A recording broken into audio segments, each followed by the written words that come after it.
Баткен облусунун Лейлек районунун Максат айылына кошумча 1800 гектар сугат жерин киргизүүгө мүмкүнчүлүк түзгөн арка массивине суу өткөрүүгө дүүкер куруу зарылдыгы бар. Кийинки жылга карата ири инфраструктуралык долбоордун ичинде аталган маселеде бар экенин мамлекет башчысы Сооронбай Жээнбеков Суу ресурстары мамлекеттик агенттигинин директору Көкүмбек Таштаналиевди жана Суу ресурстары мамлекеттик агенттигинин алдындагы ичүүчү суу менен камсыздоо жана саркындуу суу тармактарын өнүктүрүү департаментинин директору Аскарбек Токтошевди кабыл алуу учурунда билдирди.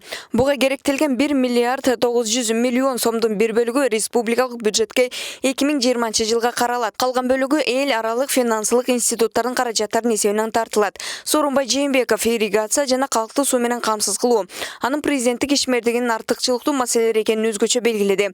2023 жылга чейин өлкөнүн бардык айылдарын таза суу менен камсыздоо боюнча амбициялык тапшырма коюлганын эске салды.